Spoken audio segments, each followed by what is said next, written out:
Bonjour à tous, c'est Vivi Moon.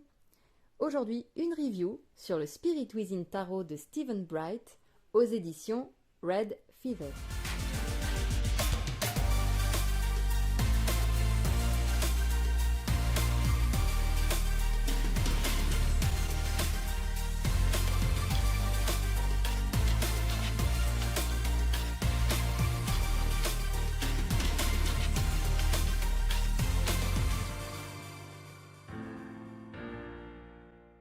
Alors ce tarot n'a pas été traduit en français. Voilà, je l'ai trouvé sur Amazon et ce qui m'a plu dans ce tarot, c'est le jeu d'ombre en fait. On est sur des silhouettes, donc un jeu assez épuré avec juste des silhouettes et j'aime bien. J'aime bien aussi quand on a cette espèce ce côté un peu mystérieux, on va dire, qui ressort sans qu'on soit trop dans l'excès, hein. Donc voilà, on va tout de suite regarder. Voilà la boîte. C'est une boîte aimantée avec un petit mot sur l'auteur. Le dos des cartes. Voilà, donc c'est des personnes qui forment au final un œil. Alors les cartes sont souples, hein. Les Américains aiment bien quand c'est souple pour pouvoir bien mélanger, parce qu'ils n'ont pas la même façon de mélanger que nous, donc forcément c'est des cartes assez souples, un peu glacées, mais voilà, bon, c'est pas très dérangeant, les tranches neutres. Voilà. Il arrive avec un guidebook en noir et blanc, enfin noir et blanc, non, pas totalement, pas totalement noir et blanc, qu'est-ce que je raconte, un petit peu de mauve, voilà, et des petites cartes en couleur ici. Et ce que j'aime beaucoup, comme pour le tarot Histoire de sorcière, il y a une petite phrase qui accompagne la carte. Donc on commence tout de suite avec les cartes. On a le fou. Alors le nom de la carte est écrit en anglais. Il n'y a pas de numéro non plus. Et ce qui est bien, alors tout à l'heure j'avais dit que le côté silhouette c'était un petit peu mystérieux, je dirais même mystique. Mais malgré tout, on est sur des illustrations ou des personnages qui sont assez modernes. Vous allez voir. Donc on a le magicien, la grande prêtresse. Les éléments sont repris, hein, par exemple les deux colonnes, une blanche, une noire, la lune ici, l'impératrice avec les animaux autour d'elle, et je crois même qu'elle est enceinte, l'empereur, le hiérophant. Donc là on a une femme qui semble enseigner quelque chose, et puis on a derrière un bâtiment qui pourrait ressembler à un bâtiment religieux, qui rappellerait justement le hiérophant. Les amoureux, le chariot. Donc là, il y a un jeune homme sur un skateboard, une ville derrière. La force, elle est trop belle celle-là.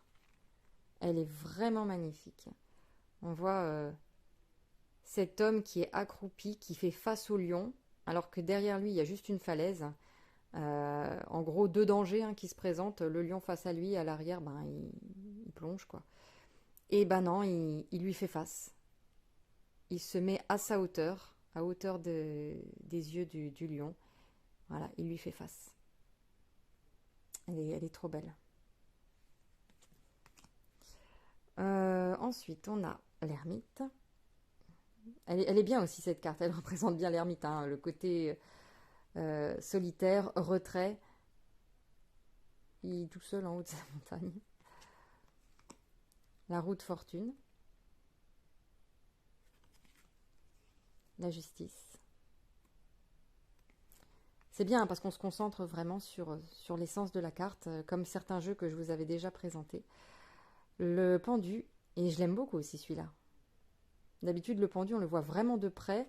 Et là, on voit presque tout l'arbre en entier. Il y a un décor, et puis lui, il est là,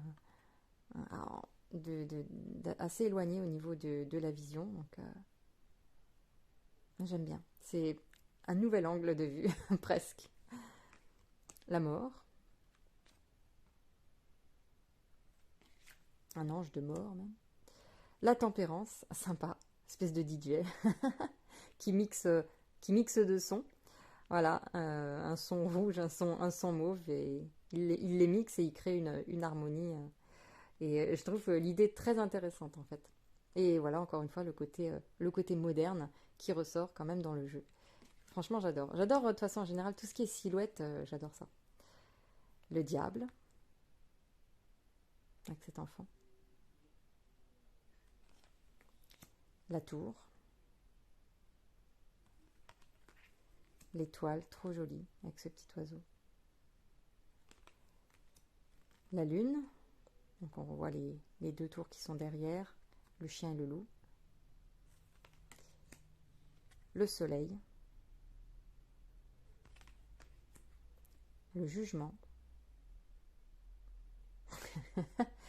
D'habitude, c'est un ange que nous avons là, je sais pas, c'est Jasmine, hein. Pourquoi pas. Et le monde. On passe au bâton, avec l'as de bâton, le 2 de bâton. Donc là, il a le monde dans la main. D'ailleurs, il le tient comme un ballon de foot, comme s'il avait marqué un but. 3 de bâton. 4 de bâton. 5 de bâton. On reprend les illustrations du Rider-Waite, hein, bien sûr. 6 de bâton. 7 de bâton. 8 de bâton. On a ce sentiment de puissance et de vitesse là. 9 de bâton. 10 de bâton. On a le valet de bâton. Chevalier de bâton. Peut-être moins évident pour les débutants, hein, certaines cartes. La reine de bâton avec son chat noir. Et le roi de bâton. Parfois les éléments à l'arrière sont intéressants quand même. En fonction, ça peut nous aider. Les coupes. Ça c'est joli ça. L'as de coupe. Le 2 de coupe. Le 3 de coupe. Avec ces gens qui font la fête. 4 de coupe. 5 de coupe. 6 de coupe. Là, on a les deux enfants. 7 de coupe.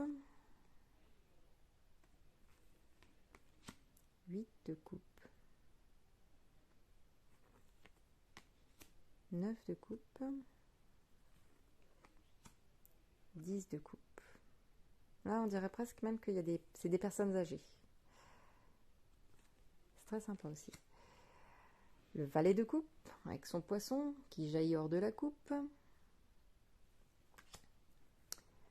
Le chevalier de coupe. Là, ça fait un peu avec sa mèche. C'est un petit peu le lover, là.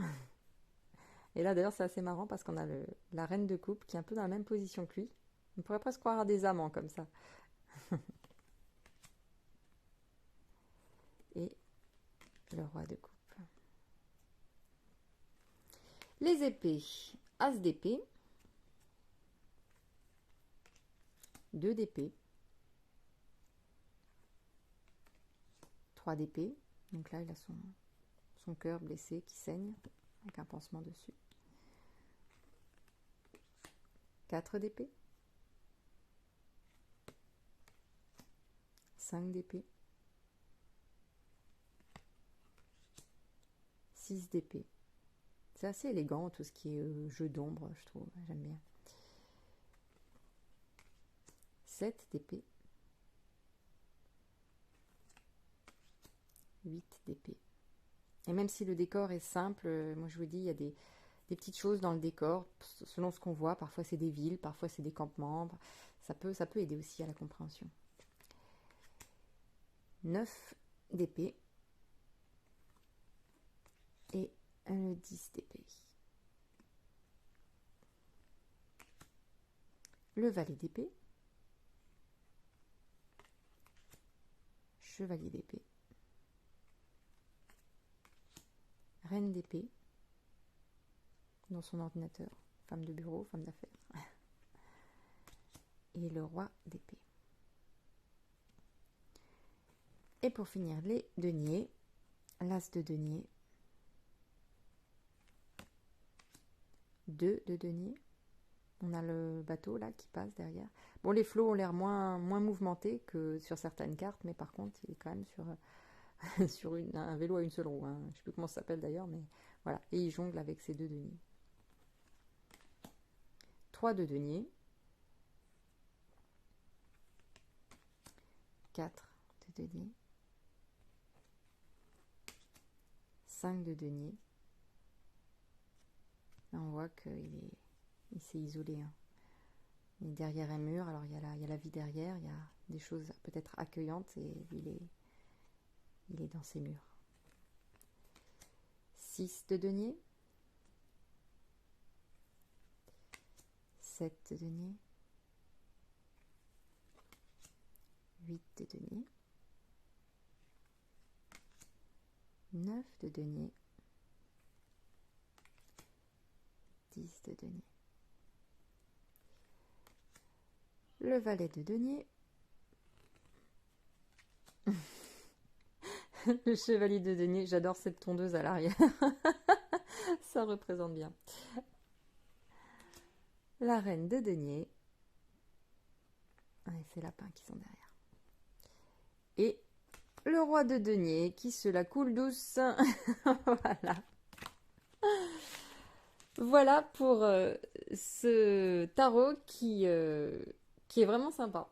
Qui est vraiment sympa dans ses illustrations, dans sa façon d'aborder le tarot. Voilà, même si on reprend vraiment l'imagerie. Mais voilà, le jeu d'ombre et puis le côté un peu moderne, c'est vraiment sympa. Voilà, je vous fais plein de gros bisous et puis je vous dis à très bientôt. Prenez soin de vous.